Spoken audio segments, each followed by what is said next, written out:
So today we are going to continue from last time, and we're going to introduce two more of the basic formulas on the topic inverse trigonometric derivatives. So the first one, or namely the third one, states that the derivative of arctangent of x is equal to 1 over 1 plus x squared. And the fourth one states that the derivative of arcsecant of x is equal to 1 over absolute value of x times radical x squared minus 1.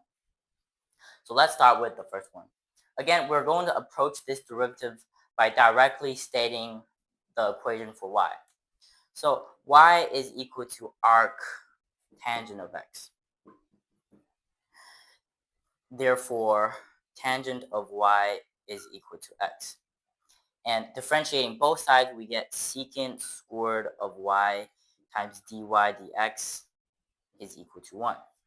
Now, I didn't really talk about the derivative of tangent of y, but since we did talk about the derivative of sine of x and cosine of x, it's not really hard to manipulate and get this result. So I wouldn't be talking much about this. So just remember that the derivative of tangent is secant squared. Okay, so dividing both sides by secant squared of y, we get dy divided by dx is equal to 1 over secant squared of y. Now remember from last time we used the basic identity in trigonometry. Today we are going to use it again, but we are going to slightly manipulate it or change it a little bit. Okay, we're going to slightly modify it a bit so that it fits our derivative. So again, sine squared of y plus cosine squared of y is equal to 1. Now, because we want a secant squared of y, and we know that secant is 1 over cosine of y, what we can do is that we can basically divide every single term with cosine squared of y. So the result is tangent squared of y plus 1 is equal to secant squared of y. Okay, substituting tangent squared of y plus 1 into our equation, we get tangent squared of y plus 1. And because tangent of y we know is x, we get our final answer, 1 plus x squared. And thus we have successfully proven the third formula. So let's move on to our next one. So again, we start with secant of y is equal to x. Okay, taking the derivative of both sides, we get secant of y times tangent of y is equal to 1.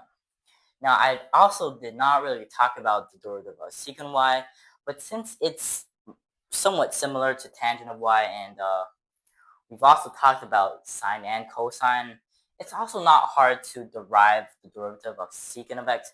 So also, I'm not going to really explain this right now. So yeah, also remember that the derivative of secant of y is secant of y times tangent of y. And I have missed dy dx here. I am terribly sorry. Dy dx equals 1. Dividing both sides by this thing here, we get dy dx is 1 over secant of y times tangent of y. Okay. Now we know from the previous equation that secant of y is equal to x. So now we just have to figure out what tangent of y is. Again, we're going to use the basic identity of trigonometry.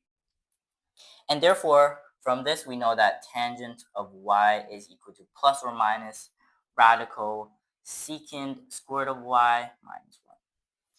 So now, is tangent y positive or negative? We have to look at the intervals, right? So for inverse functions, the interval that is agreed upon that guarantees these inverse functions to be true is from 0 to pi. Okay, so therefore we have two intervals. The first one is that when y is between 0 to 2 pi, sorry, pi over 2. And we know that in this interval, tangent of y is positive, okay? Because cosine is positive and sine is positive, and tangent of y is positive, okay? And in the second interval, where y is in pi over 2 to pi, we know that tangent of y is negative. Because in the second quadrant or in the second interval, cosine is negative, okay? So now you realize that sometimes tangent is positive and sometimes tangent can be negative. So what do? Now let's look at the secant of y.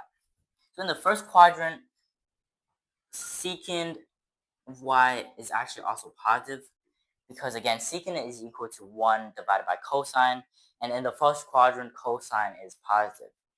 Now in the second quadrant, secant is negative because cosine is negative in the second quadrant. So what you'll realize that no matter what quadrant we're in, secant of y times tangent of y is always positive, okay? So now we can substitute our tangent of y into the dy dx, and we can use secant of y equals to x to substitute x into our dy dx.